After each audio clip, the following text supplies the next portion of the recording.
What up, what up, what up, world? It's your boy J Star back again with the Sunday night showdown, man. Sorry, y'all, we doing this on the iPad still because y'all, as y'all told y'all before, got booked on a commercial this week, so it's been hard to get to my computer and stuff like that.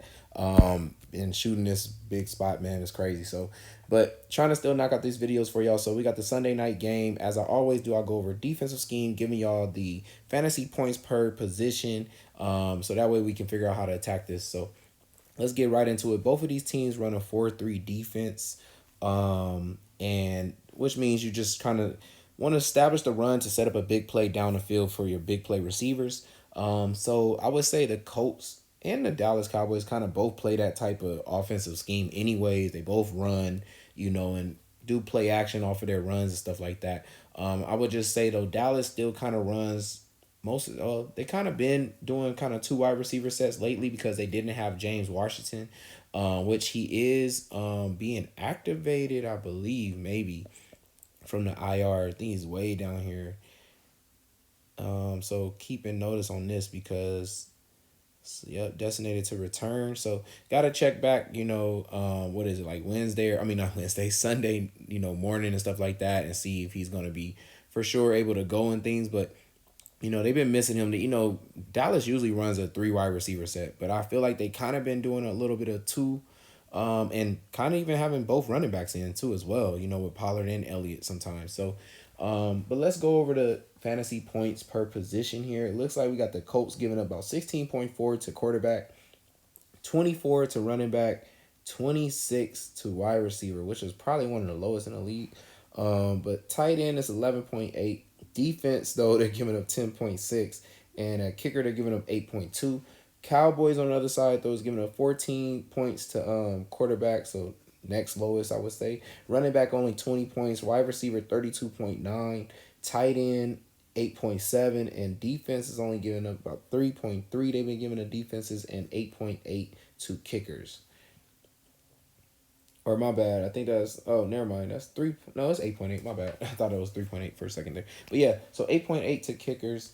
The only thing I will have a key notice here is that the Colts completion percent they're giving up is way higher than what the Cowboys is giving up. So the 14 points that it says, that Dak is able to get, I feel like it's more guaranteed to happen, because of the completion percent is high. And then, I mean, my bad, it's 16 points they're giving up. My bad. So the whole 16 points that the Colts is giving up is more guaranteed to happen because of the completion percent. They're almost the lowest in the league for completion percent, barely like two, I think, spots below the Raiders and stuff. So I would feel that, the 26 points to receiver could happen for CeeDee Lamb. That's possible. Being that completion percent is very, very high. Definitely the running backs to 24 points. If they getting down the field to score, then I definitely feel like one of these running backs is definitely in play for the Cowboys. So at captain, definitely I would say CeeDee Lamb, Pollard, or Zeke is all in play to be captains on this side of this game. For the other side, though, it looks like, or my bad, let me just get into the flex options besides that. So flex options here, Michael Gallup, what is he questionable for? We know expected to play, so great there. Like I said, all the way down to James Washington. If he's going to be activated, he's going to be another option there. So stay tuned for that because I know they've been wanting to use him. For a receiver, he's always been a good contested catch receiver. So definitely in for that. Be a really good play for that. We know Schultz is definitely going to be in play. But let me take out this option just so I can see what else. I know the defense is going to be in play because of the fact we're looking at 10.6, and we know Matt Ryan has done really bad on the road. So all those 10.6 points is definitely available for the Cowboys to get on defense. And kicker would have been like 8.2. So that would mean also the kicker is in play too because any double digit amount of points is going to be huge for a showdown. So definitely I believe all these plays is perfect. Then we look at on the other side here. If I had to pick a captain on the other side, I would think Jonathan Taylor is probably the best one. I would think it would be a different receiver and option than Pittman, though. I feel like one like a Parrish Campbell to possibly to Alec Pierce, but I don't think he probably will make it a captain.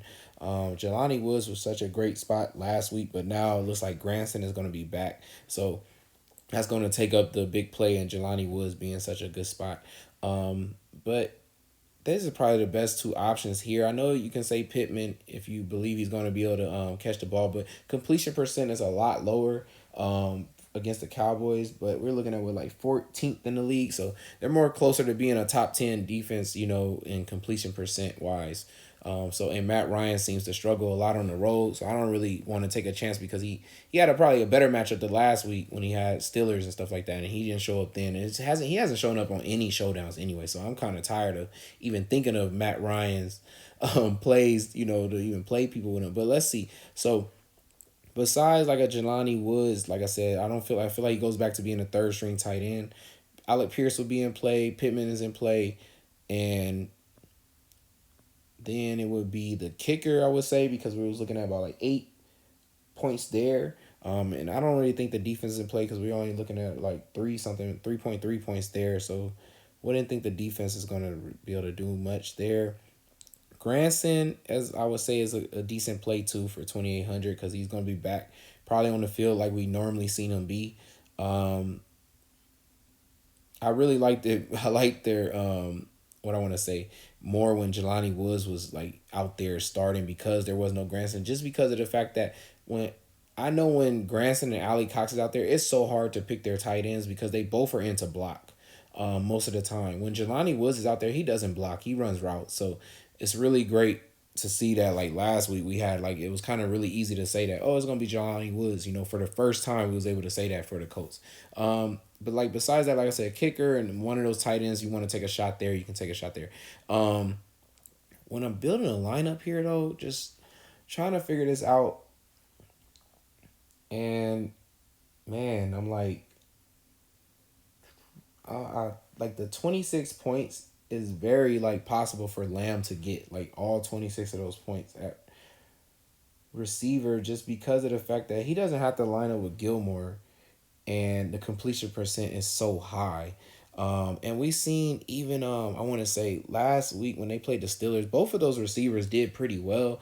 They dropped the end zone touchdown. So I would say like Lamb is in play, man, to be captain there. I would feel like one of the best plays, but as well as like the running backs here, I feel like it probably would be Zeke gets in a goal line rush attempt over Pollard. Just got this feeling that that's what it's going to end up being.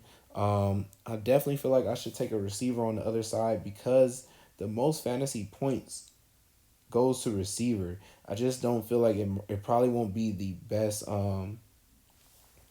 receiver. Like I feel like he might have the hardest time in Pittman. I'm thinking like Campbell goes back into play here, or maybe a Alec Pierce, because they're gonna line up with one of the easier matchups in this game.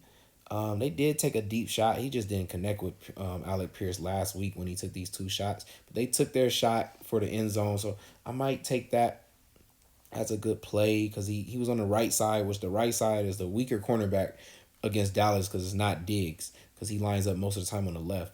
So I feel like the receivers that line up on the right side got the best opportunity to get those fantasy points against the Cowboys there. I want to say some of those tight ends line up over there too as well. It sucks that, like I said, it's not obvious that it's Jelani Woods. I feel like I should just go with a kicker though, because I feel like the Colts will struggle to score. They probably will have a lot of kicks. So McLaughlin was already putting up pretty decent points anyways. I think I would like that. I think I should just go ahead and just take Dak here to just go along with CeeDee Lamb just because completion percent is already going to be high. Leaves me with Gallup, Cowboys defense. And I think something like this, man, seems like a good play, man. I feel like this is the perfect lineup, and I can switch out Zeke to go to Pollard if I want to here. So really like that, man. I hope y'all enjoyed that, man. I hope y'all cash and win some big money, man. I want to say it was like last week or something like that on Sunday. I think I got people a pretty good lineup that we all kind of cashed in some money. So like I said, I feel like this could be a good one too, man. But it's your boy J Star, and I'm out. Peace, y'all.